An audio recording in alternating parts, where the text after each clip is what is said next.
And I would say welcome to the April 8th edition of PLC IV. I'm going to share my screen with you and kind of show you what is going to happen today, I hope.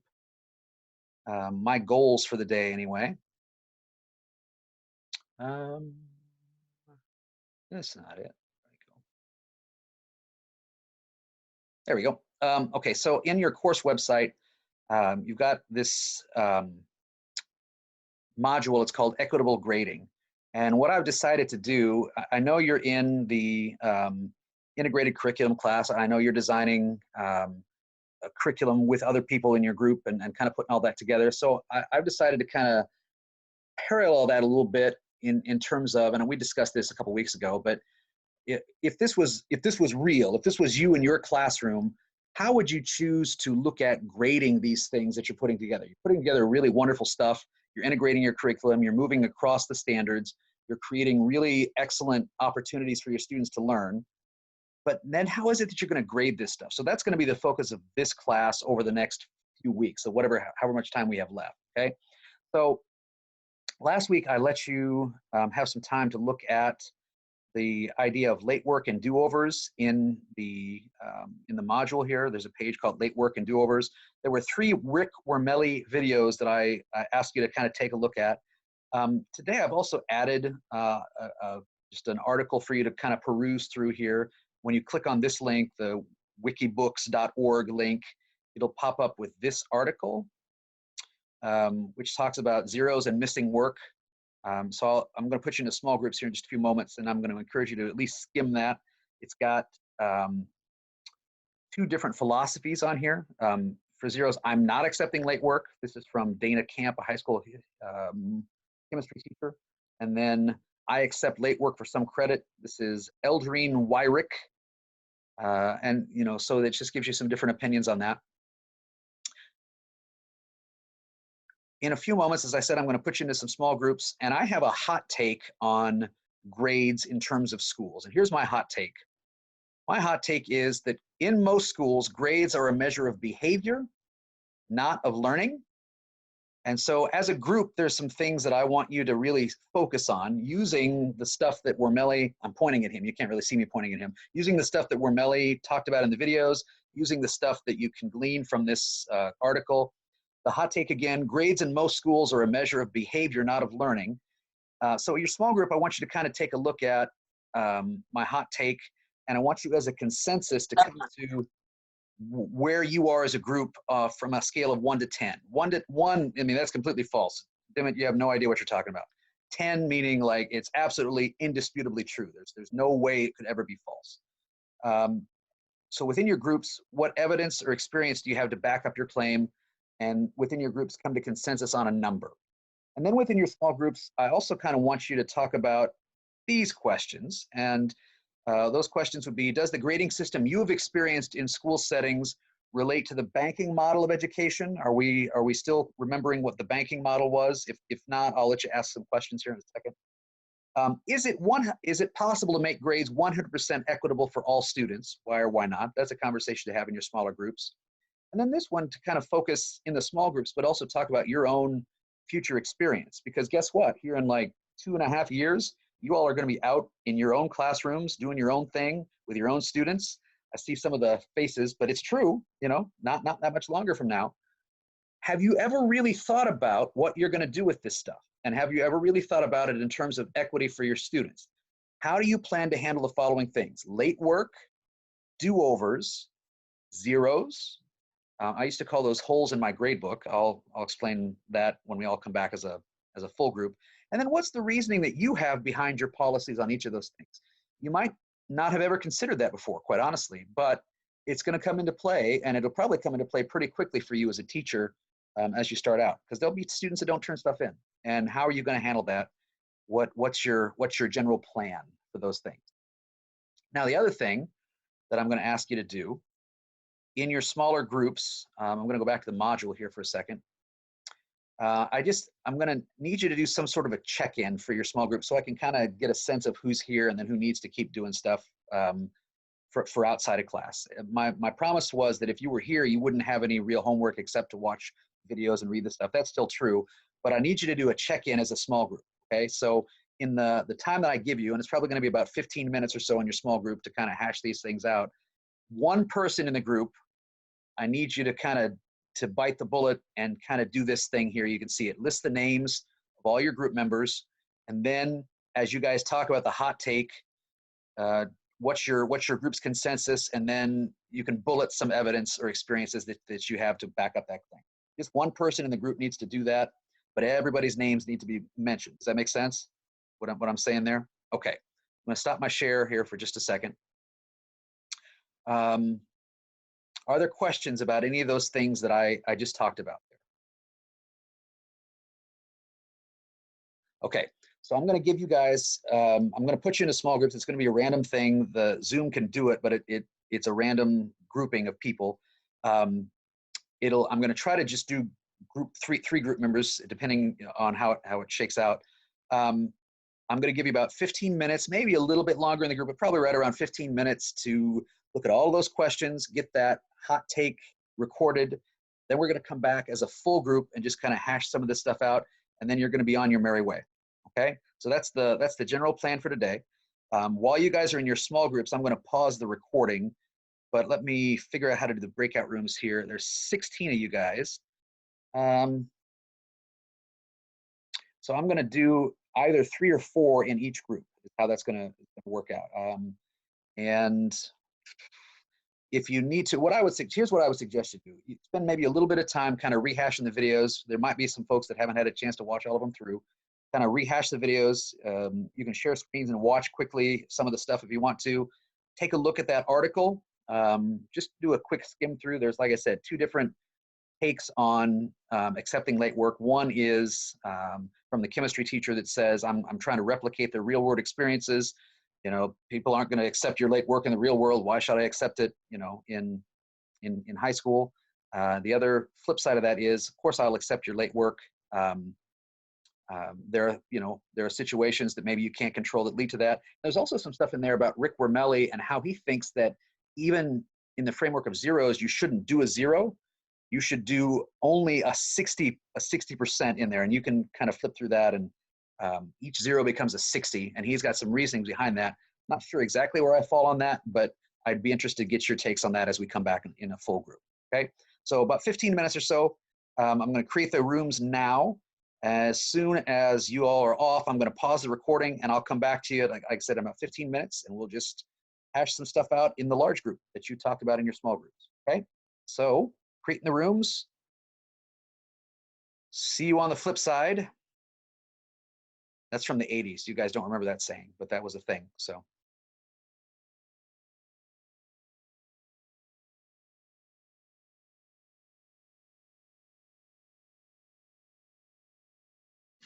There we go. All right. So coming back here, we spent about 15 minutes or so in your groups. How was that like time-wise? Was that about the right amount of time?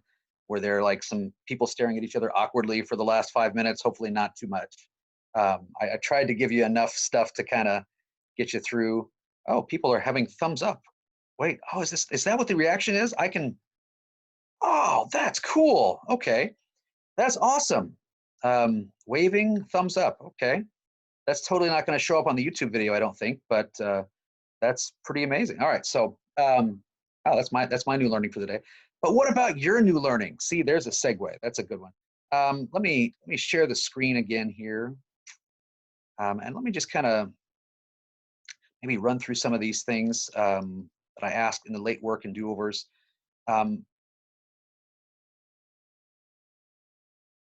Actually, let me go this route. Let me come back and do it on the check-in. I just want to kind of get your take on, we have an 8, an 8, an 8, a 7, and a 7. Okay. That is interesting to me, that your experience and either in maybe your college experience, hopefully not so much your college experience, but definitely your K-12 education experience has led you to believe that grading does tend to be more on the side of behavior. So any thoughts on that? What did you talk about in the framework of your groups And I can read some of the stuff, but I'd rather hear it directly from you guys as we go through. Why so high? Why so high on the list? So I pointed like to like my senior year of high school. Um, I was always like way smarter than everybody. Not to like to my own horn or anything, but like I'm a year younger than everybody because I got in way early, and like being good at school, you didn't have to learn how to do anything. Like you didn't have to know how to learn. And so I just kind of I screwed around in class. I'll be completely honest. I did not do a thing. And then I got into like my upper level classes in high school, like chemistry. And I'll be honest, I cheated the entire way through and ended with 103% in the class. And I was 2 spots away from being salutatorian because I had the 103 in chemistry. I do not know anything about chemistry other than acids and bases and alkalinus somewhere. But like I know nothing. And I still got the A.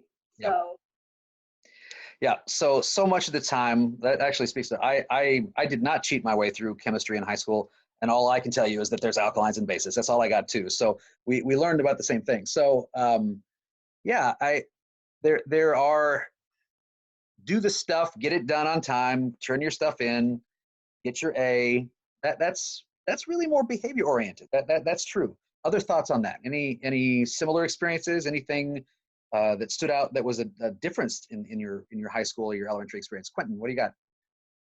So I think me and our group, we just talked about mainly like the fact that it's definitely way more elementary and middle and high school kind of oriented for that, but also in college, if you're not taking a class, like I took sociology, which was strictly a performance-based class, the only grades were the tests and the projects, and there was no other sort of thing in there.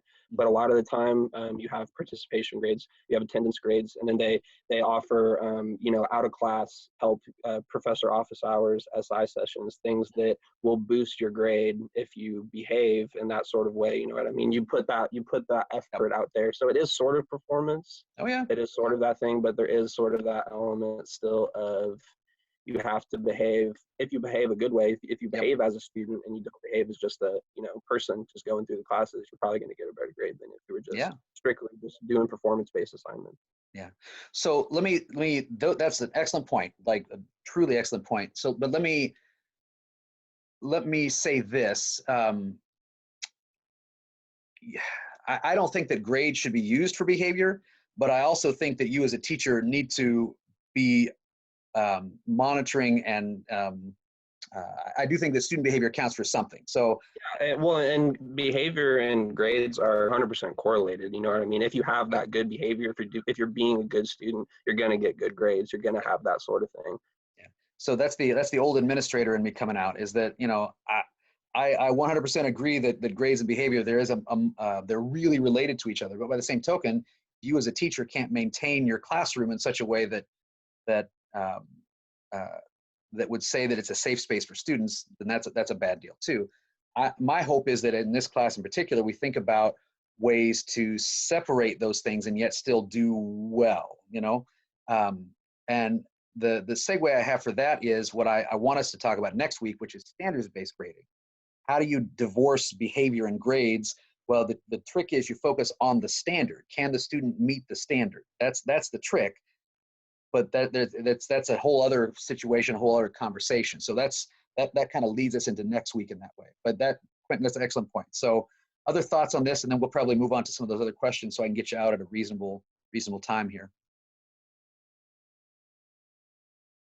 Okay. All right, so let's talk about some of those other things. And let me share my screen so I know what I'm trying to speak about here.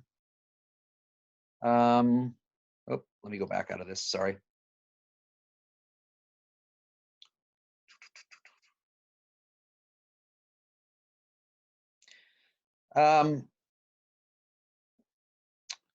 We could probably have a fairly in-depth conversation about the banking model and behavior, but let's not go there. Let's in the time we've got left, I want to hear what you guys think about late work, do-overs, zeros. When you talked in your groups, how did you as teachers think about handling those particular things? I mean, and actually just by show of hands, or you can do this, right? Apparently you can do this. Thumbs up. Yes. Give me a thumbs up if that's something you've ever even really thought about before in terms of how you would handle that in your class. Okay. So some of you have, many of you have. So the answer, the question then is how? How are you going to do that to ensure equity among your students? And so let me have a quick, before I go to that, let me have the quick run over about equity.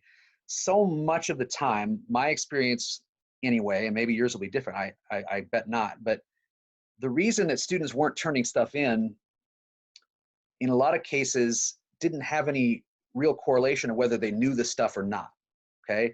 The reason that students wouldn't turn stuff in, quite honestly, is number one, the assignment was boring as hell, okay? That's a thing, all right? That's a big deal. Number two, it wasn't really representative of the standard that you were trying to teach the students. It was just a busy piece of something to get them to not talk, okay? And not that there's not a place for that sometimes in a classroom. If that's all you ever do in a classroom, that's problematic, right? And the other thing is that and I taught in small schools exclusively. I don't have a suburban school experience. I don't have an urban school experience, but at least in the small schools, and I suspect in other places too, a lot of times the reasons that students weren't turning stuff in, if they were consistently not, didn't have anything to do with you as a teacher. It had everything to do with what they were experiencing outside of school.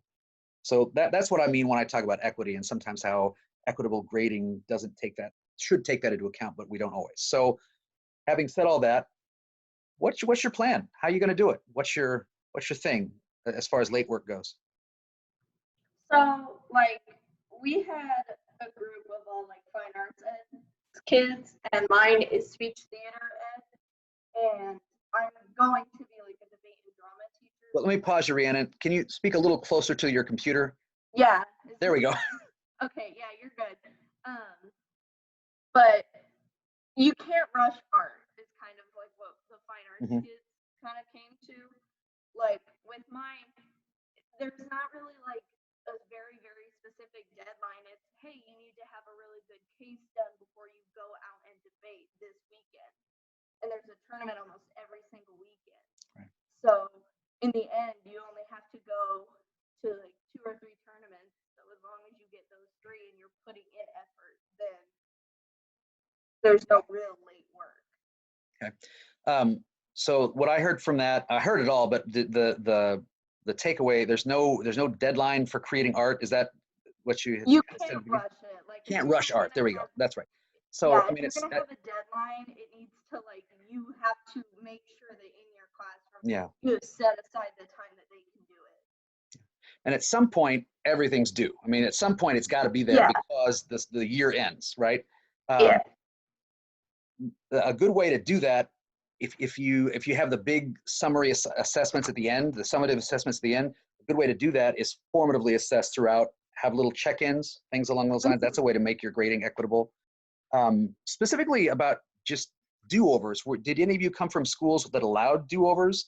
Was it a different thing for each classroom that you were in? How did that work for you guys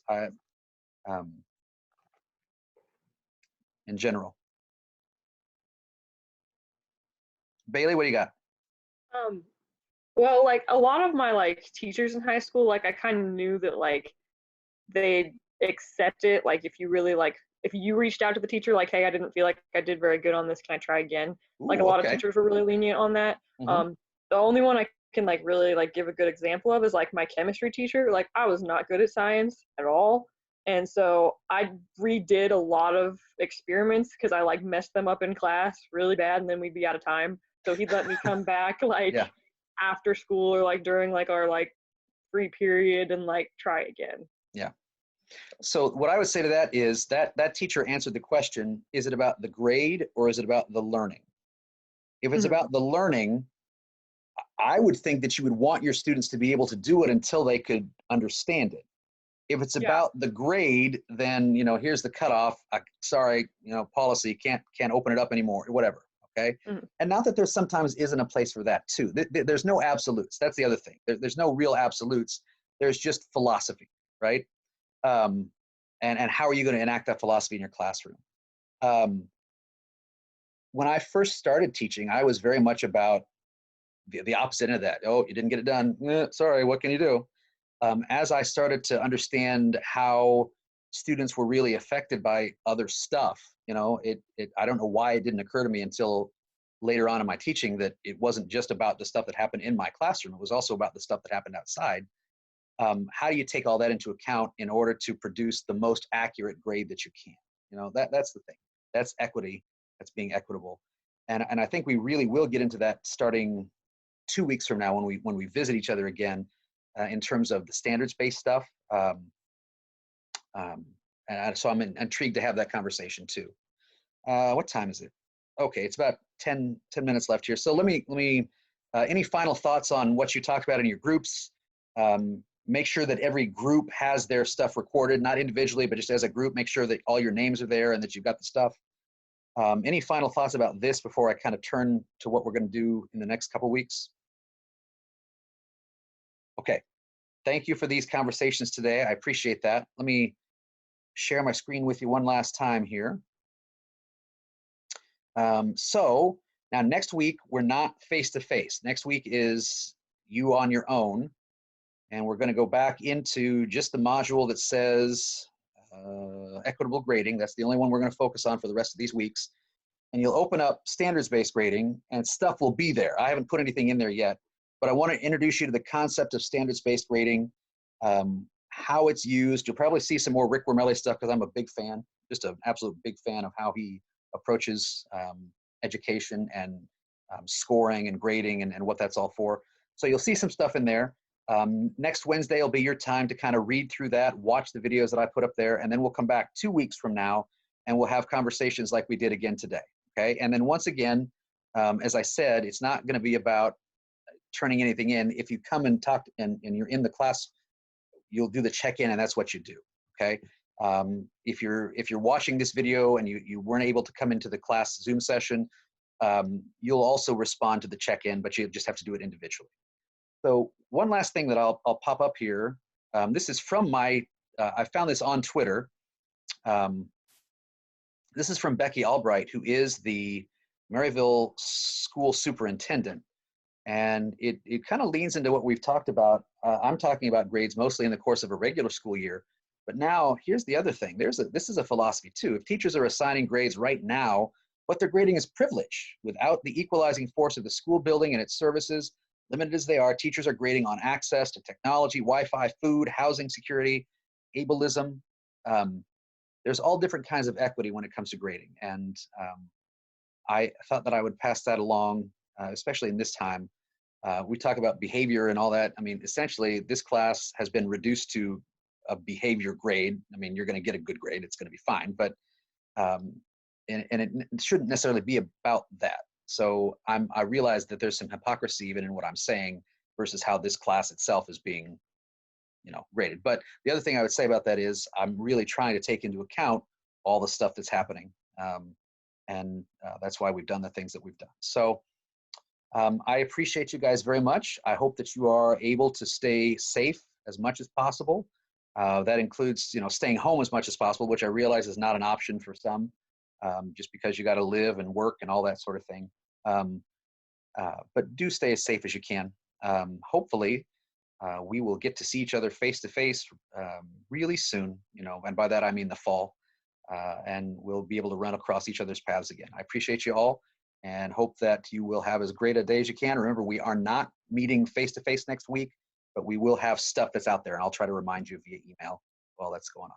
Okay, so unless you have any final questions, you're free to head out. We'll see you around. Take care of yourselves. Thanks for being here today. Appreciate it very much. Bye-bye.